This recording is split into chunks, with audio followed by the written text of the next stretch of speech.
a trabajar la aplicación de las metodologías participativas en contextos comunitarios complejos, del doctor Efrén Orozco López. Y bueno, vamos a cerrar con esta actividad, este workshop de investigación recrea. Esperamos que lo disfruten mucho y cedo la palabra a la doctora Nayeli Quevedo. Bien, buenas tardes a todos por resistir y estar aquí con nosotros. Les agradezco mucho su participación y asistencia. Voy a presentar al doctor Efrén para que lo conozcan en una breve descripción de su actividad profesional. Bueno, el doctor Efrén Orozco es profesor investigador en el Centro Universitario de los Valles de la Universidad de Guadalajara. Realizó un postdoctorado en el Centro de Investigaciones y Estudios Superiores en Antropología Social, CIESAS, Pacífico Sur, y un doctorado por la Universidad de Ciencias y Artes de Chiapas en el CESMECA UNICACH. Tiene una maestría en Antropología Social por el CIESAS Unidad Sureste y la licenciatura en Filosofía por la Universidad de Guadalajara. Además, pertenece al Sistema Nacional de Investigadores Nivel 1. Le cedo la palabra al doctor. Bueno, muchas gracias, Nayeli.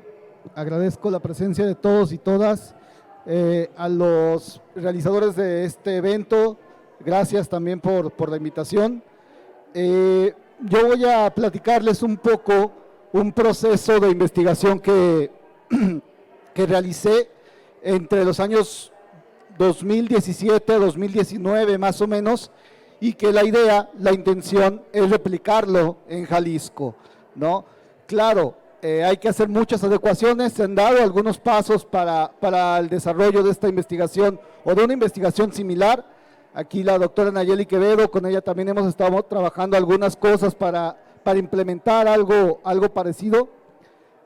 También se está trabajando con un movimiento que se llama la Escuela Campesina en Jalisco y Michoacán, donde se plantea, por lo menos ideológicamente, desarrollar una investigación o varias investigaciones de este corte. ¿A qué me refiero? Pues a la aplicación de epistemologías y metodologías participativas en contextos comunitarios complejos. ¿Dónde se desarrolló esta investigación?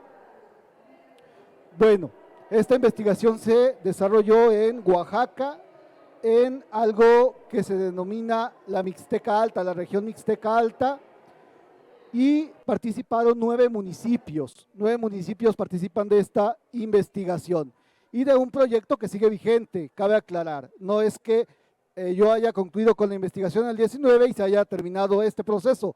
Este proceso sigue, está vigente aún ahora. ¿A qué proyecto me refiero? El Geoparque Mixteca Alta. Es interesante conocer qué es el Geoparque Mixteca Alta. No es algo común en México. De hecho, solo hay 2 geoparques en México.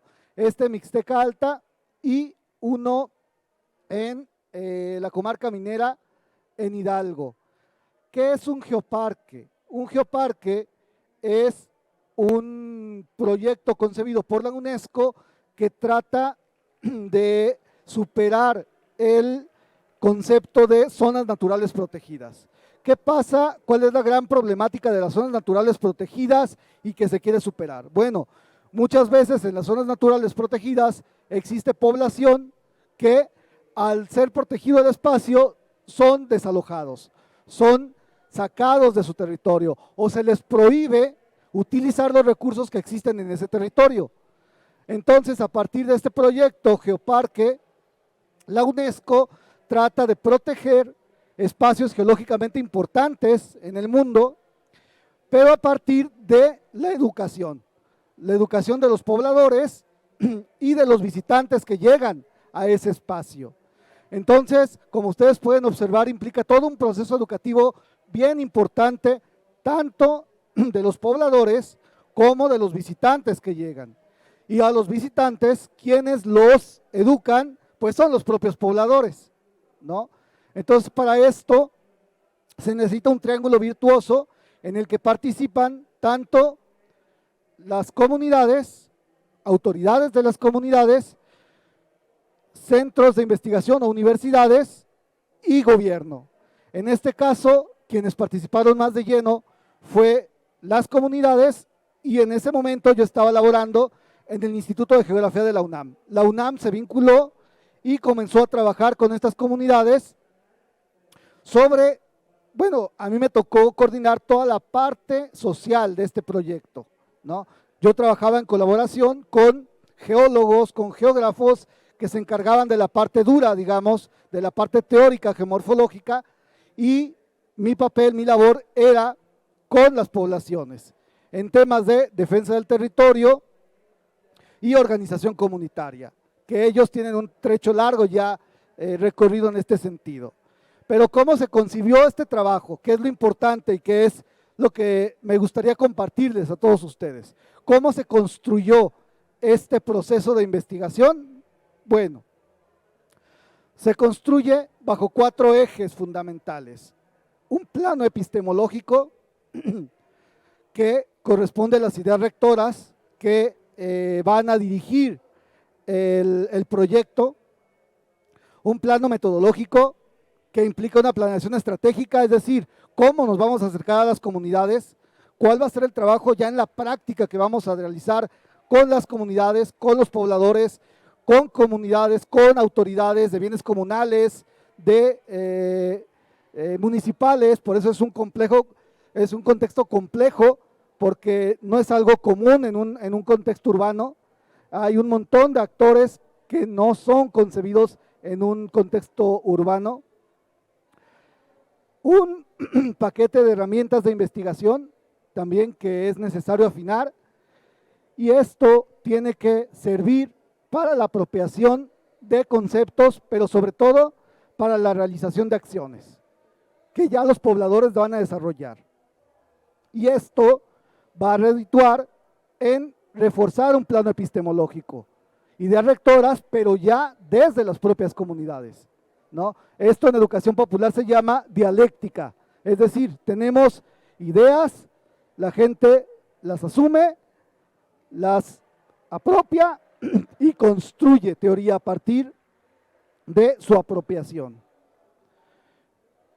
Plano epistemológico. ¿A qué nos referimos con un plano epistemológico? Bueno, lo epistemológico lo podemos traducir como parámetros. ¿Qué parámetros nosotros estamos, desde dónde estamos juzgando, desde dónde estamos preparando? Es decir, formas de pensar. ¿Cómo concebimos un territorio? Lo que planteaban los colegas en la exposición anterior. ¿Cómo pensamos objetivos? ¿Para qué queremos esos objetivos? Formas de, formas de pensamiento, y como ejemplos podrían ser colonialismo, decolonialismo, serían 2 parámetros, 2 formas de pensar contrapuestas, y que dependiendo de nuestros objetivos,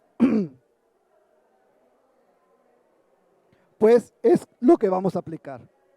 Positivismo, humanismo, serían otras 2 dicotomías, otras 2 formas de pensar, y que van a reflejarse en cómo articulamos nosotros objetivos, cómo aplicamos metodologías, desde qué perspectivas, ¿no? Desde una perspectiva positivista, bueno, vamos a tratar de medir la realidad, vamos a tratar de encontrar frecuencias, vamos a tratar de encontrar cierta estadística. Si partimos desde el humanismo, pues vamos a buscar otro tipo de referentes, ¿no? Otros parámetros de convivencia, de generación de valores, de relación, de construcción de tejido social.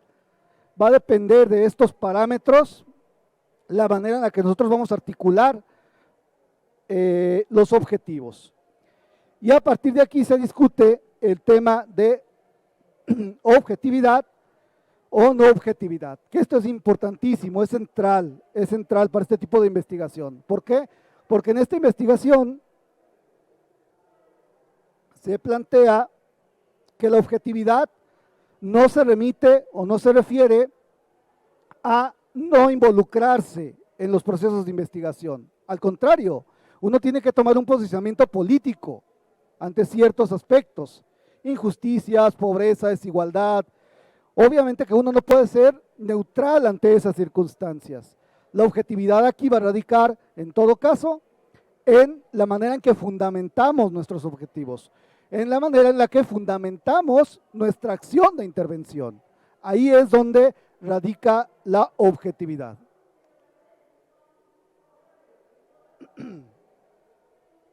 Plano metodológico. Bien, esto parte ya después de que damos cuenta de las ideas, de los parámetros que estamos utilizando para regir, para dirigir nuestra investigación. Existen modelos que nos ayudan a llevar esas ideas a la práctica, a trabajar ya directamente con las comunidades. ¿Cuáles son estas formas de intervención?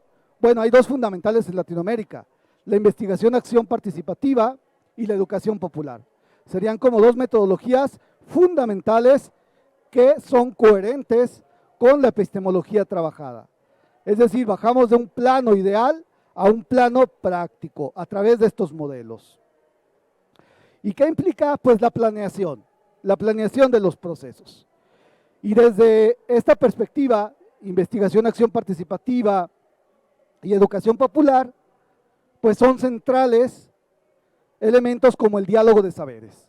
Es decir, no es lo que los programas deciden que las personas aprendan, sino partir de lo que conocen las personas, de lo que saben las personas.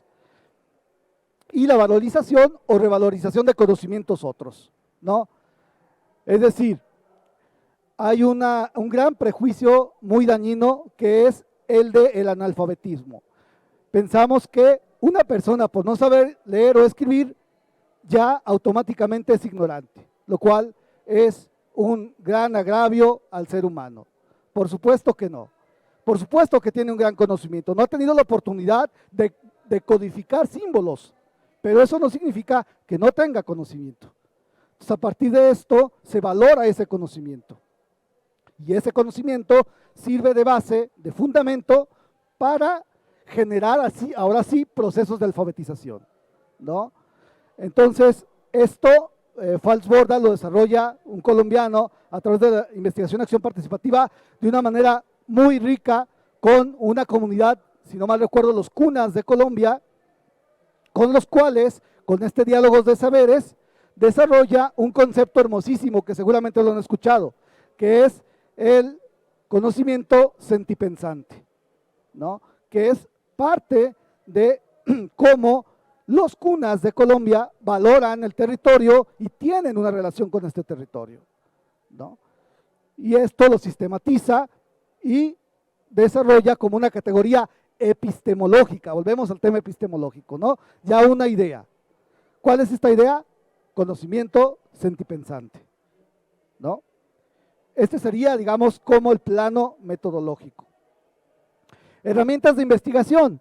¿Qué herramientas de investigación utilizamos ya puntuales para desarrollar procesos? Freire, a través de la pedagogía de la liberación, de la educación popular después, desarrolla círculos de estudio, por ejemplo, para analizar la realidad. Pero también talleres. O, aquí lo interesante, y el gran aporte de estas metodologías participativas, es que pueden ser espacios y prácticas significativas para el grupo. Cualquier espacio, cualquier práctica puede convertirse en una herramienta de investigación. Vamos a ver cómo en las siguientes láminas. Aplicación de los preceptos establecidos. Bien, aquí partimos retomando el eje epistemológico. ¿Cuál es la idea rectora de esto? El plano epistemológico, pedagogía de la liberación, ¿no?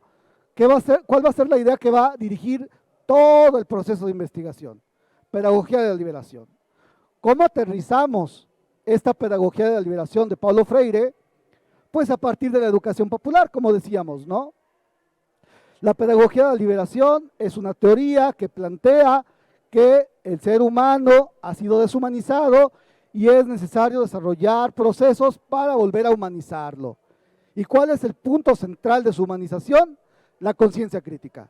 Si no tiene conciencia crítica el ser humano, va a seguir siendo deshumanizado porque va a reproducir un sistema. Esto es lo epistemológico, pedagogía de la liberación. Educación popular.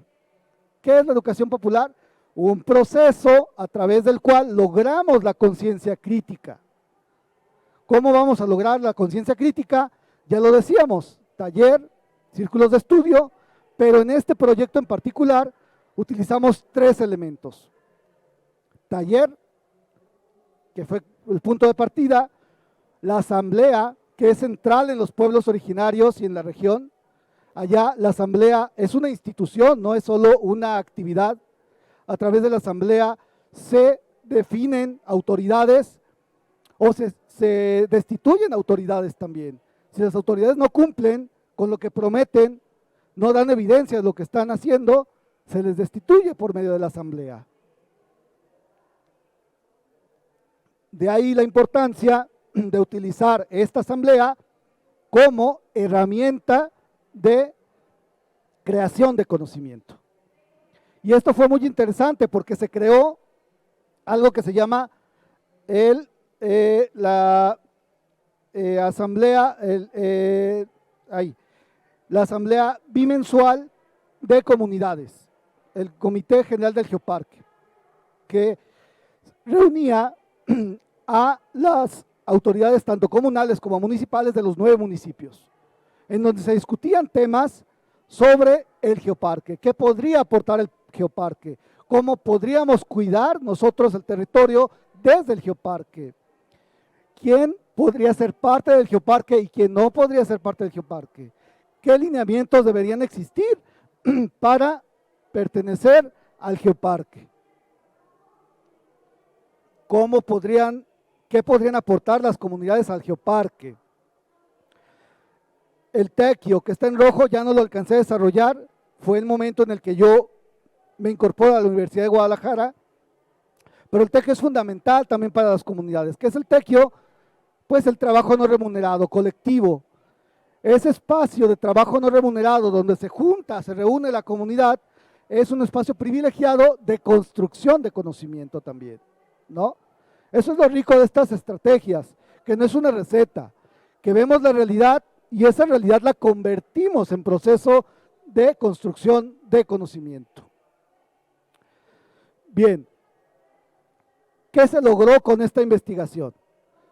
En la última asamblea que tuvimos, si no mal recuerdo, agosto del 2019, se reunieron ya todas las comunidades. Esto es importante mencionarlo porque hubo un periodo en el que no acudían las comunidades a las asambleas bimensuales.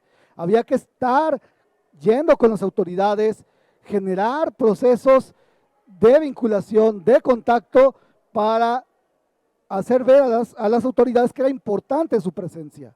Una vez que se logró esto, en esta asamblea, que estaban congregadas todas las 9 comunidades, se plantearon ideas muy interesantes como crear un bloque regional de comunidades por la soberanía alimentaria.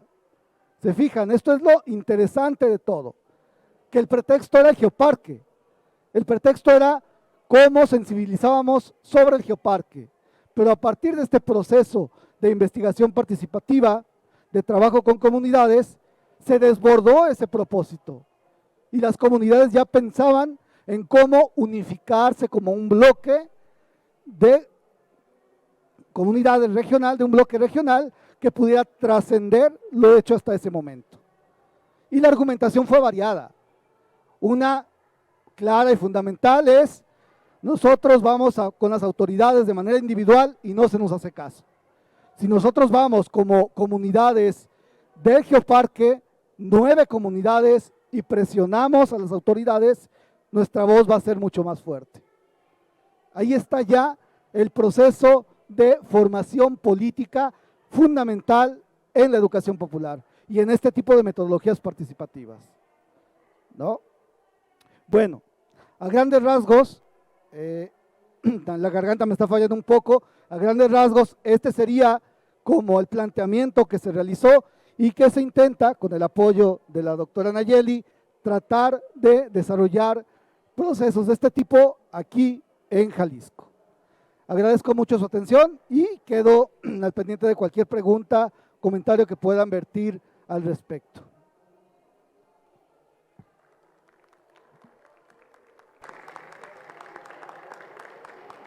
Hay una pregunta ahí.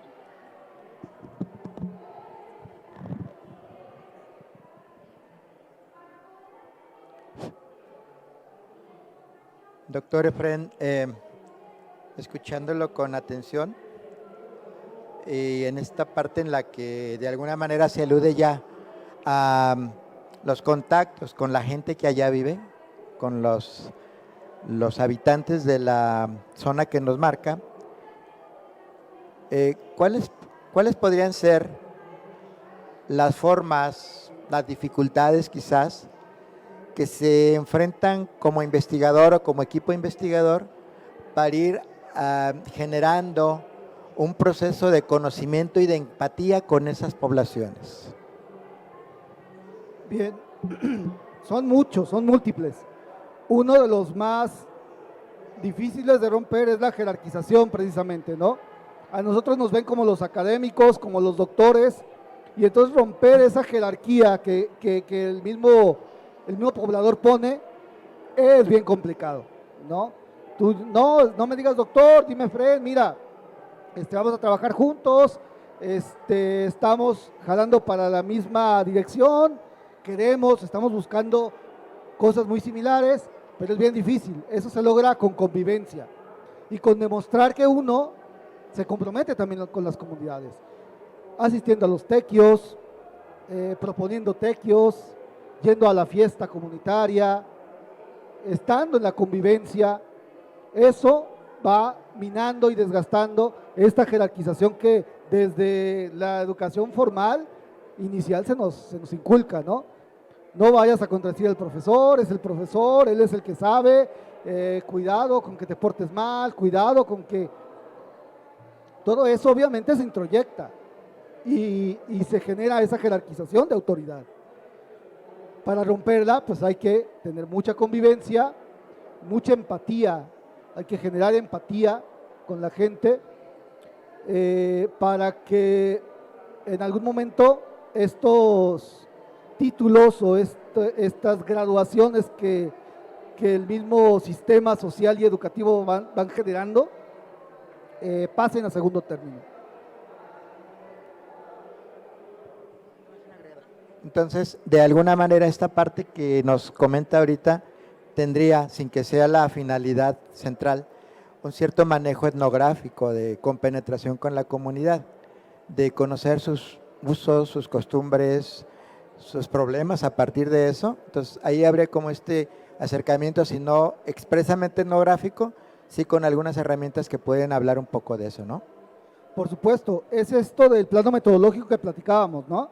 El plano metodológico donde se adopta la investigación, acción participativa y la educación popular, donde el diálogo de saberes es fundamental, ¿no?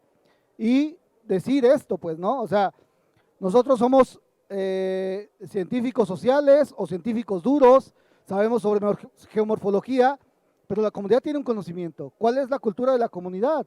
¿Cuál es la gastronomía de la comunidad? ¿Cuáles son sus procesos organizativos? ¿Cómo se organizan políticamente? Son cosas que ellos manejan, saben. Y al momento de darle el valor a eso, ellos comienzan a romper con esa jerarquización. Y obviamente la etnografía es fundamental para eso. Hay que formarse antropológicamente dentro de estrategias como la etnografía, como el diario de campo, hacer las notas, para poder después eso convertirlo en herramientas de integración comunitaria, ¿no?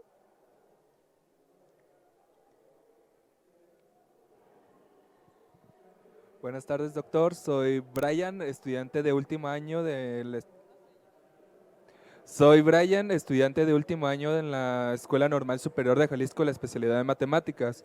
Y me gustaría recalcar lo que dijo usted del analfabetismo en las comunidades, porque estuve trabajando en un año sabático que me di en Mezcala, que es una comunidad indígena de Poncitlán, donde me gustaría resaltar eso que mencionó, porque si bien no son ignorantes, porque hay personas que no saben leer y escribir, es porque no lo necesitan, es porque para ellos no es algo fundamental.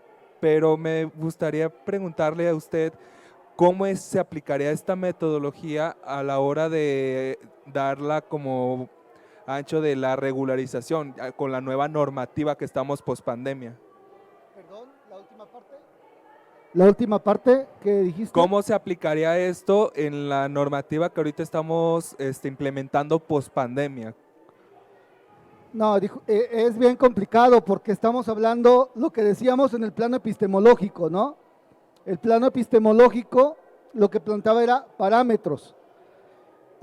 Los parámetros que se plantean en este tipo de investigación no necesariamente son los mismos que se utilizan en la educación oficial formal, ¿no? Es un debate al que comenzamos a trabajar la doctora Nayeli y yo.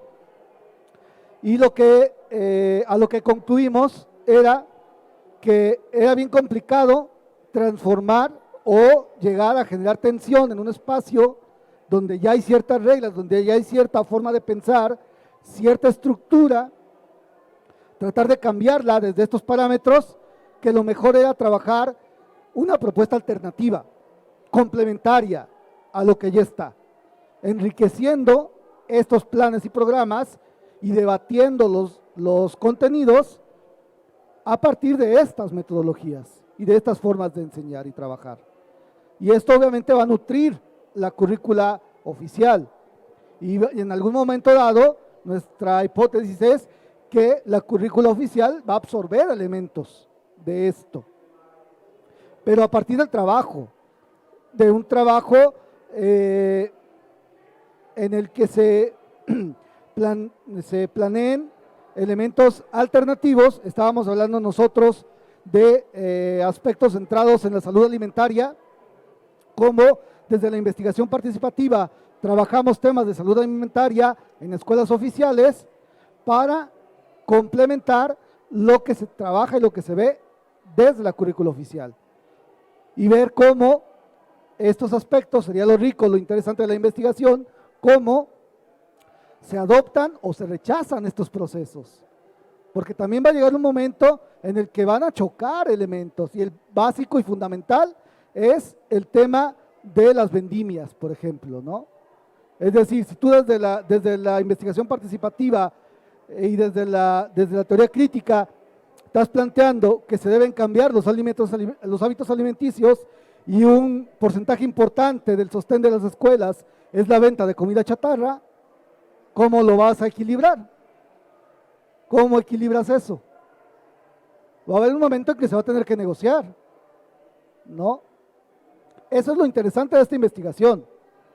No tanto prever un resultado y ver si se cumple o no, ver cómo se va desarrollando el proceso. Y a veces surgen cosas interesantísimas o a veces simplemente no cuajan los proyectos por las tensiones, ¿no?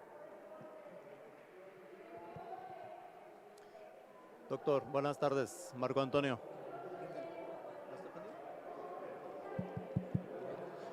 Solamente con relación a esto mismo que está comentando, posiblemente tenía algunas categorías previas de cuestión epistemológica, cuestión teórica, que le ayudaron a prever el plan de entrada, ¿sí?, a su proceso de investigación.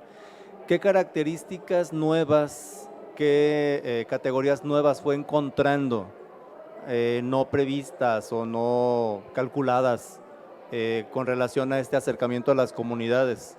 Por ejemplo, previendo su forma cultural de pensar, su religiosidad, su pensamiento creativo mágico, este detalle que nos comenta de que de pronto se fueron unas autoridades y ya no venían a la reunión. ¿Qué pasó exactamente? ¿Con qué chocó en el proceso que ya no funcionó el plan original, por decir algo, ¿no? ¿Cómo se resolvió esa situación y cómo se descubrió algo en la investigación que no estaba pensado o previsto? ¿Qué fue? Por favor. Sí, mira, tu pregunta es bastante interesante y me va a dar pie a hablar de algo que es bien importante. Por eso planteo yo contextos comunitarios complejos. ¿Por qué he trabajado en comunidad? Porque normalmente quien no trabaja en comunidad y simplemente habla de la comunidad, idealiza mucho, ¿no? Y plantea que la comunidad pues es el futuro del planeta y que hay que volver a lo indígena y hay que volver a la comunalidad y hay que volver a ver, espérate, o sea, es interesante el planteamiento y tiene fundamentos, pero hay que partir de que son como, pues, contextos comunitarios complejos, llenos de conflictividad, llenos de vicios, llenos de problemas que muchas veces dan al traste con los procesos. Problemas familiares, entre grupos, problemas entre comunidades, entre localidades, que normalmente invisibilizamos con esta idea mágica de la comunidad, ¿no? Entonces, algo que me dejó mucho y que me deja mucho el trabajo con comunidades es precisamente entender en su justa dimensión esto. Sí coincido en que las propuestas comunitarias son fundamentales para una mejor vida, pero también que no hay que desbocarnos, porque son comunidades también que conllevan muchos conflictos y que tampoco hay que comprar estos conflictos, o no hay que adoptarlos sin un diagnóstico previo, ¿no? Entonces, un poco lo que me ha dejado es dudar mucho de quienes hablan idealizadamente de la comunidad, ¿no? Eso me ha dejado. Gracias.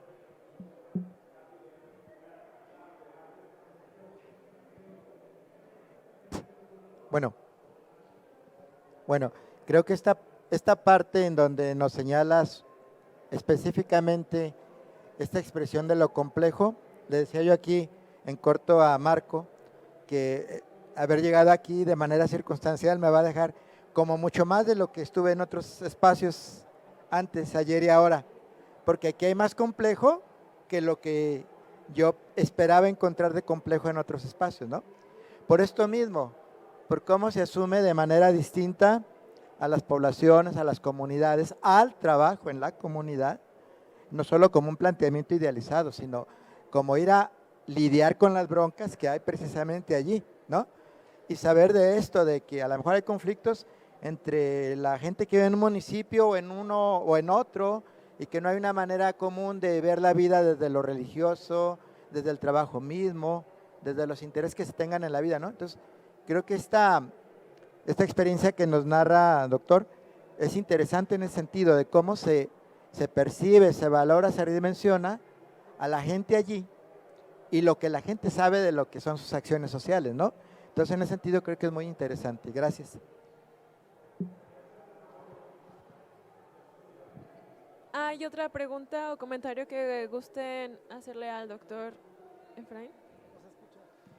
¿Hay alguna otra pregunta para el doctor?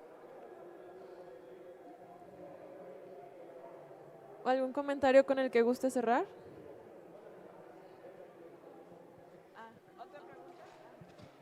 Nada más la última participación. Si esto comentan que no está concluido, ¿qué es lo que están planteando a futuro como para proseguir el trabajo o como para otras derivaciones? No sé.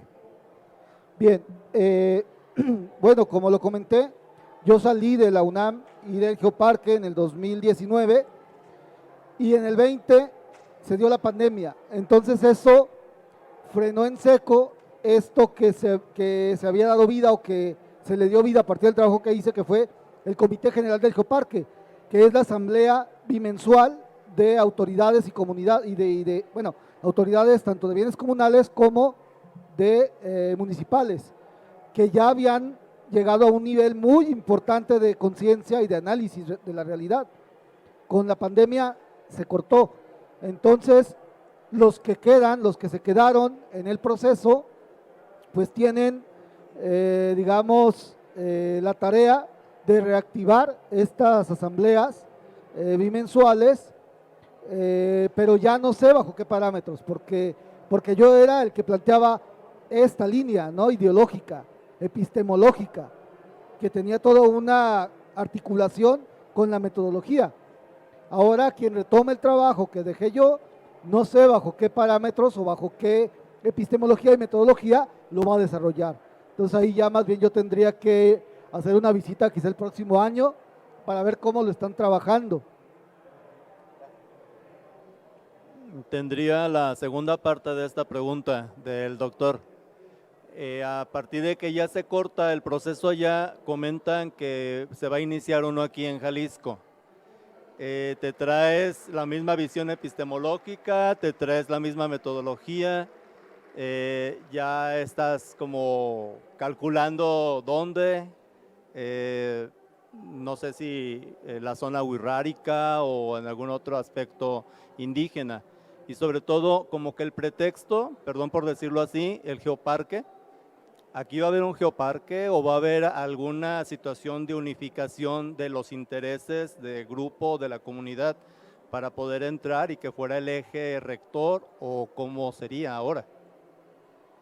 Bien, bueno, el hecho de yo aceptar venir a esta parte del país fue un reto importante, porque a diferencia del sur, donde hay una base organizativa muy fuerte que facilita mucho las cosas, acá es más complejo, ¿no?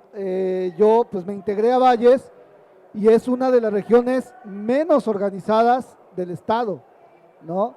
He estado haciendo un mapeo, acabo de publicar un artículo sobre organización social en Jalisco y veo que en el sur de Jalisco hay mucho más organización, pero en Valles es bien complicado por el propio contexto, ¿no?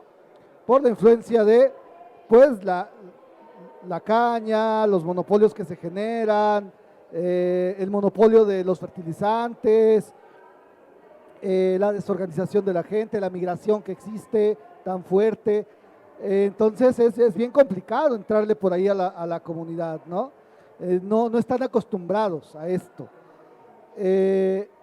Tomando en cuenta el primer diagnóstico que hice, me vinculé a algo que se llama la escuela campesina, lo que decía que es como una especie de escuela itinerante que se da, irónicamente, una sede está en Valles, en Magdalena, donde se trabaja temas de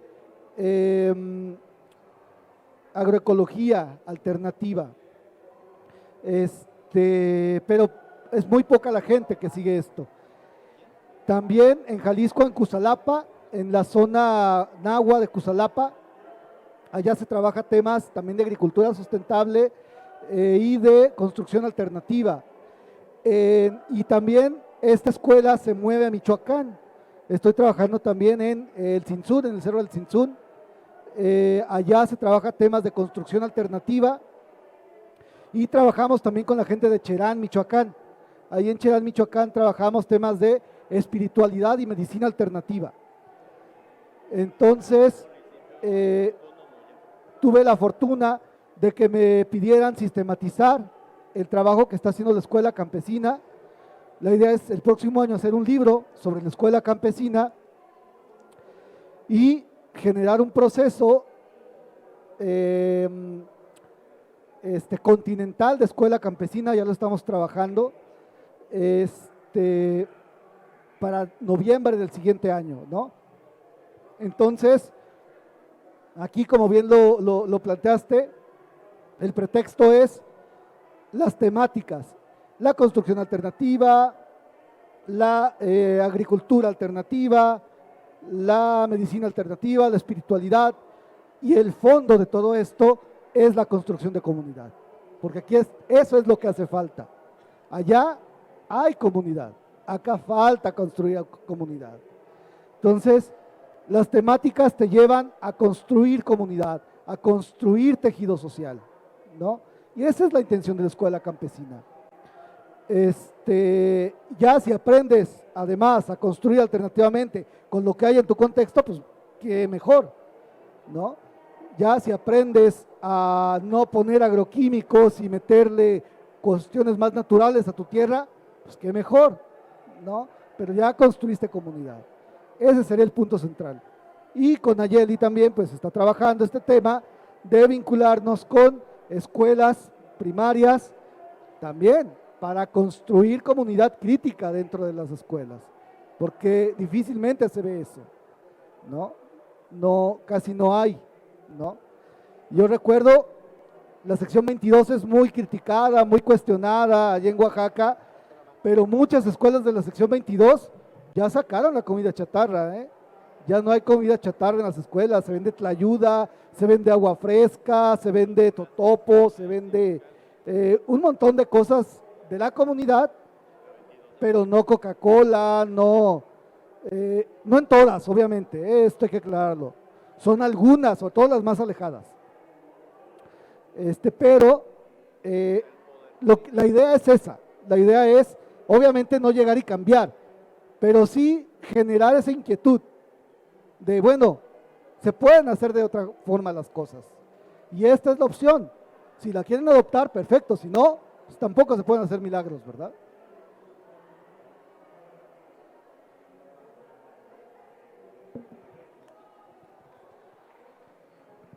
Ya como un último comentario a lo que dijo de la comida chatarra, ¿tienen pensado conversar con el DIF para mediar este problema? Porque en la escuela donde yo trabajé en Mezcala, como le mencioné, está muy implementado lo del el comedor comunitario, donde los niños ahí tienen su comida y es un padre o contratan a alguien para hacerles de comer. Los niños se encargan de lavar sus propios trastes o se turnan por grupo para hacer el quehacer. Pero aún así existe esta venta de comida chatarra. Volviendo, perdón, de que se piensa trabajar con el DIF este aspecto. Bueno, es un proyecto del cual tenemos mucha ilusión, pero poco hemos trabajado realmente. Pero la primera intención es directamente con las escuelas. Es menos complejo y politizado, ¿no? Entrar con el DIF es ya entrar a un nivel político fuerte, epistemológico, ¿no? Lo que decíamos. Si nos vamos directo a la escuela, va a ser mucho más fácil la incidencia, ¿no? Mucho más fácil, y es importante pilotearlo, porque no sabemos qué respuesta vamos a tener. Igual y sí vamos a tener una buena respuesta, pero igual y nos dicen, no, ¿sabes qué? Esto aquí no, estás alborotando aquí a la gente, estás alborotando las situaciones, salte, ¿no? Entonces, es un pilotaje, a ver qué tal.